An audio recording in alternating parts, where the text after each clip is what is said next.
All right. So, recent automotive news. You heard that Ford lost 1.7 billion. Like, and they wonder why they lost it. Now, I am not a Ford guy. I know that's okay. I hate to see car manufacturers that produce cars that we all like and love to go down like that. I mean, they're not going out of business. That's not what I'm saying. But what you have to understand is there has to be some type of variety. You can't just kill off your entire compact car, sedan division, basically, and just rely all your sales to be brought back up by only your compact SUVs, your heavy-duty trucks, your light-duty trucks, your Raptors, your Mustang, because they didn't kill the Mustang, obviously. So, I mean, that's kind of... Sorry, it's going to get dark here. I really don't want to lose the lighting, but we'll see what I can do. I have lights here. I can probably turn on and off. But anyways, you can't kill off your variety. I mean, Chevy hasn't done it. Dodge hasn't done it. I mean, I get the way that the consumer car market is going. It's going more towards, you know, compact SUVs and big trucks. It's because of the fuel economy, and they're getting better at it with the bigger cars, and, you know, gas isn't expensive anymore like it used to be. So I get it, you know, but everybody is not going to Ford to just buy a compact SUV, a Mustang, or a light duty or heavy duty truck. Some people want to still buy a Ford Focus or a Taurus SHO or a regular base model Taurus, or, you know, stuff like that. Like, not everybody can afford or want, you know, a Ford Escape or an Excursion or even an Explorer or anything like that. So that's one reason why I think they lost $1.7 billion. This light is taking forever. God. It's ridiculous. I've been sitting here probably like 2 minutes already talking to you guys, but it's good. I got the guy's brake lights in front of me to help me light up my face. But, oh, here we go. But yeah, I mean, you can see that everybody else hasn't killed off their compact cars or anything like that. So why do that, Ford? That's just my 2 cents. I mean, I don't know. It just doesn't make any sense. And then the Mach-E, like, it is, I get it, you're trying to go towards the electric car market like what Stang Mode said, but you can't put all your eggs into one basket like that. And like, even there was an article a couple months ago about Chevy possibly making the Stingray its own brand or anything like that. Now, if Ford's trying to take that approach, you're gonna have to do a lot more than just the Mach-E and just the Ford Mustang. I mean, Corvette can do so much with the Stingray base, or not the Stingray base, but the Sting model brand, or even the Corvette brand, that it's going to outperform Ford and the Mustang. It will. So I think Ford needs to take a step back and just basically rethink their whole thought process. I mean, you can dial back your consumer car if you don't think that that's going to be your main seller. You can, you know, dial that back, not make as many and see where that goes. You can also do that with compact SUVs. You can do that with the Mustangs and all that stuff, and it works out to be pretty much the same, and no one's the wiser, basically. So, I mean, because that's pretty much what any car manufacturer can do, but you project and you try and see what people are going to buy at the beginning of the year to basically see how many you need to make. And I mean, I guess they thought people weren't going to buy the compact cars, and people wanted a compact car, so they went elsewhere. They went to either Toyota, Nissan, Mazda, Chevy, so it is what it is. Get me a drink of some body armor. This stuff is amazing, by the way. This stuff's so good. Oh, yeah. It's really good.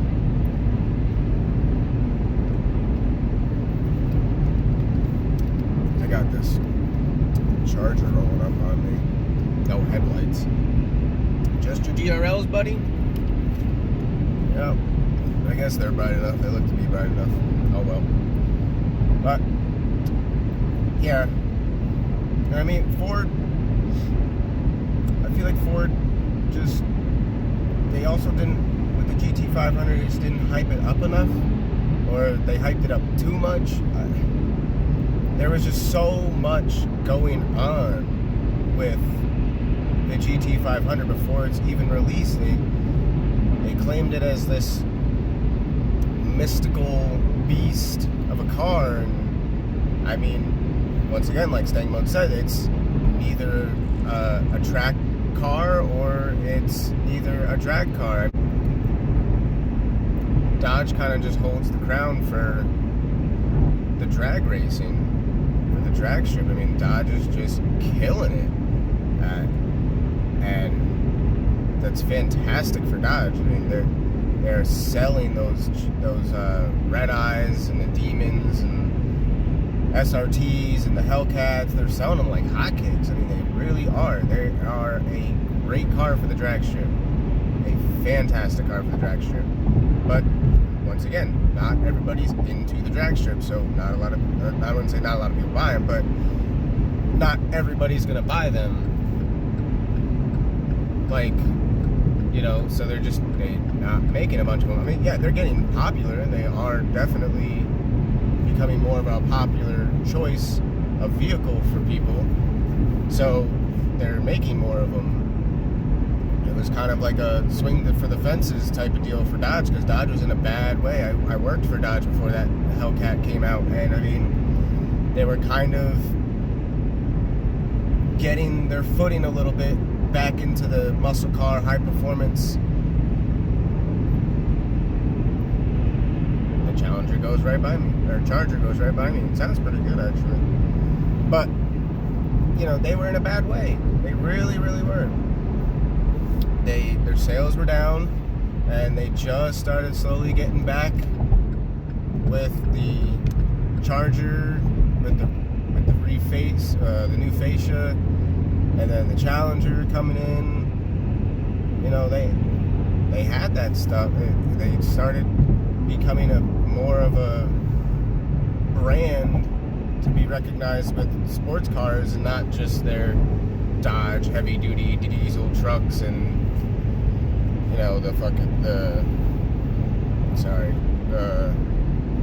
the heavy-duty diesels, and their family SUVs with Jeep, because Dodge, Chrysler, Jeep.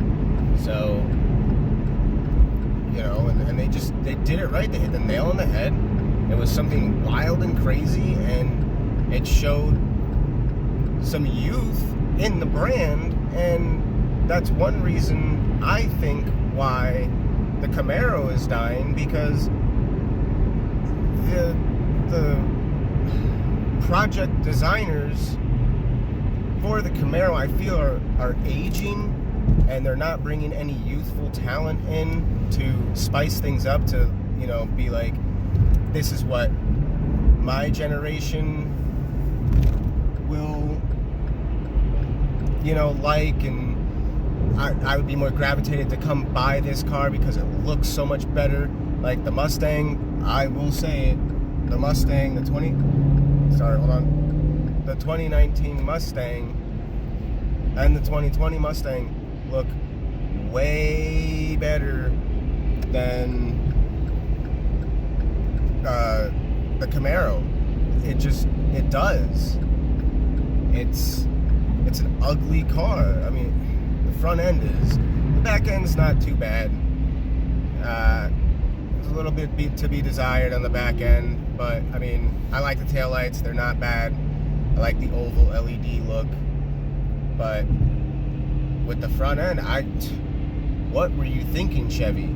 This front end is terrible. When the Camaro first came out, you were selling them like hotcakes. You couldn't keep them in dealerships. And I feel that torch has passed to the Mustangs and the Hellcats. Honestly, I think it's a little bit more on Dodge. But, I mean, who knows until you really see the numbers. So,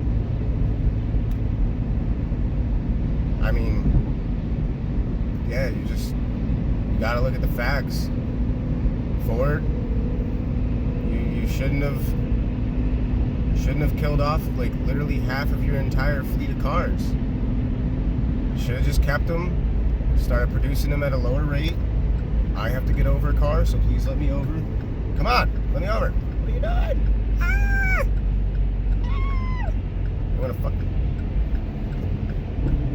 I'm gonna Darwin you in a minute. My buddy will know that. He'll watch it later. He'll be like, give him the Darwin. I'm not gonna Darwin these people.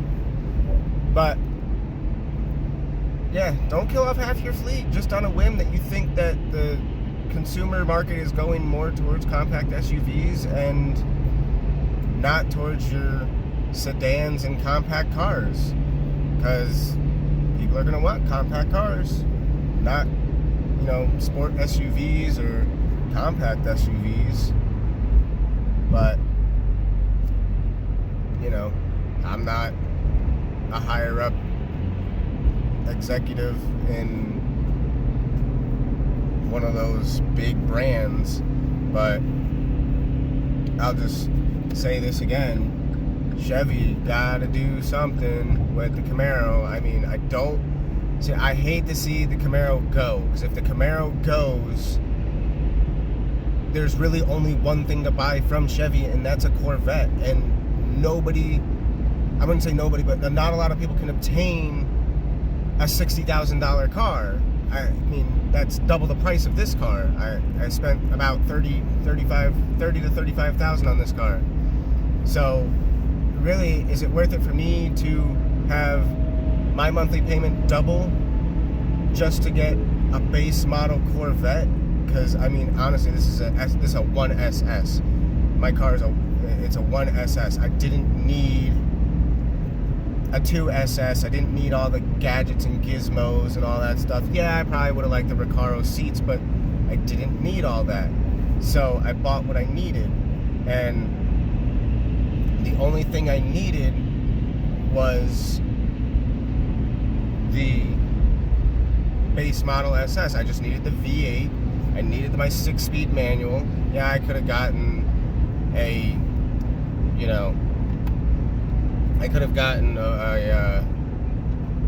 10-speed auto. That wouldn't have really saved me any money, but you know, it is what it is. What I wanted is what I liked. It was a perfect price, so I went and bought it. But out of all honesty, there's not many people are going to want to spend 60, 70 grand for a car that's going to have the same engine that this car can. This is an LT1 Camaro. They have LT1 Corvettes, same power. this may weigh a little bit more, but it's less money. So I'm going to go with something that weighs a little bit more, that's less money, that has the same power plant, basically, than to, you know, spend double the price on something that will have the same power and the same power plant. Because that's what you're buying the car for. That's what's the most expensive part in a lot of all these manufactured vehicles that are high performance. You're paying for the motor, the transmission, the suspension. You're paying for that. But if you're gonna put the same motor in your high-end, super duper car that is supposed to be the ultimate track weapon to beat all these European Ferrari, Lamborghini, Mercedes, if it's supposed to beat that, and you're putting the same power plant in a car that's half the price,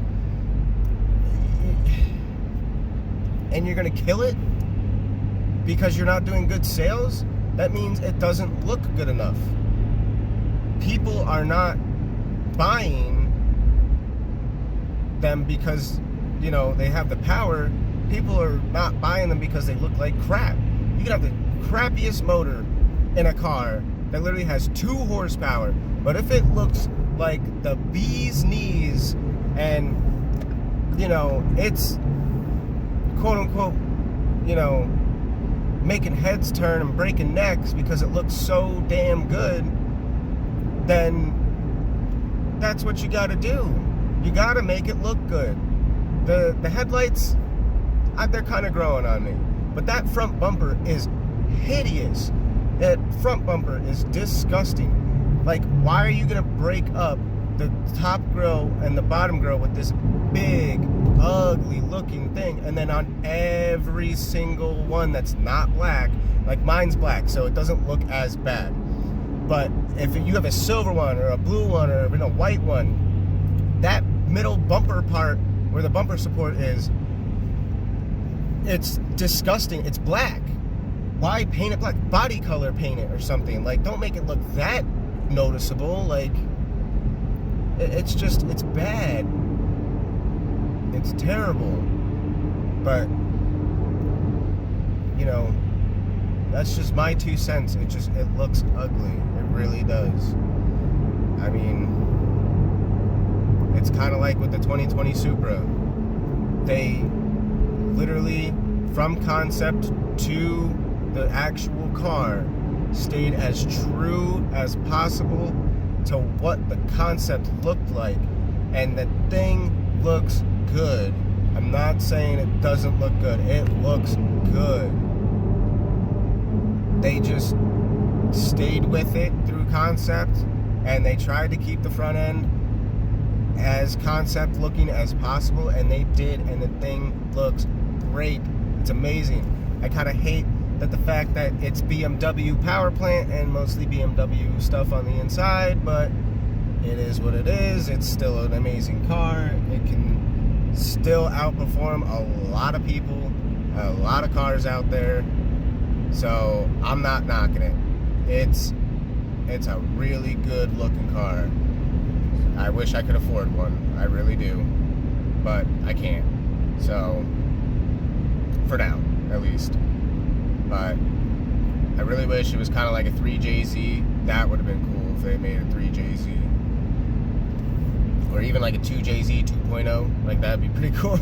But I'd just name it 3JZ or some crazy naming scheme that they do for engines.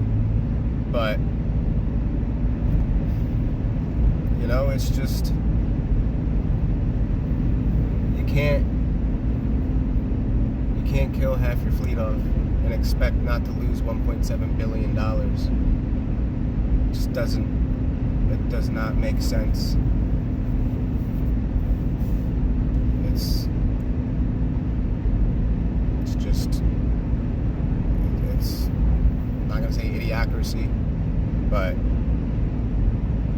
it's pretty dumb.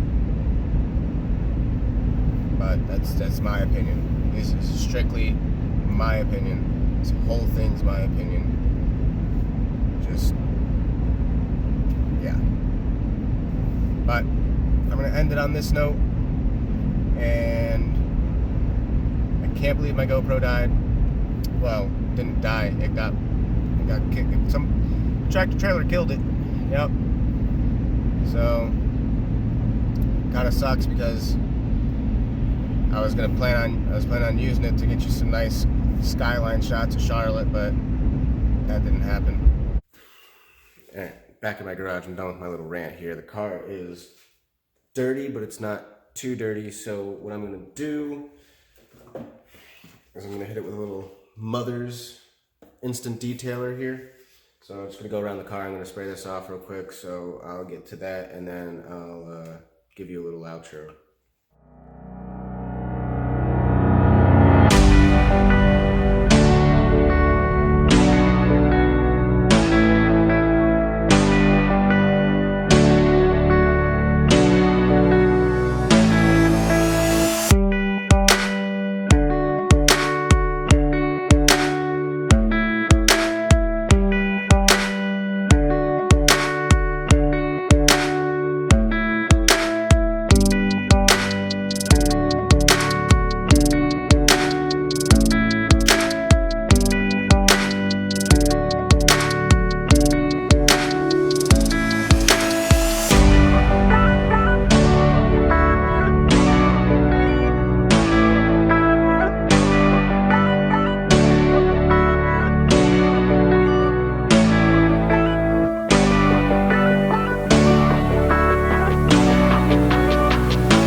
Car's all done. She's back, beautiful. I can't. I mean, just look at this. Look at this beauty right here. Ooh, look how good that paint looks. Don't mind that, that's just lint. Lint, it's gone. Oh, it's so nice. How nice the wheels came out. Ooh, yeah. But, yep. But, yeah, it's just facts, basically. But if you guys don't mind, if you guys can hit the subscribe button, hit that like button, hit the bell notification so you know every time I upload once a week. Possibly 2 times a week, which probably will be 2 times a week. Tomorrow I'll probably make another video. But if you can dream it, you can build it.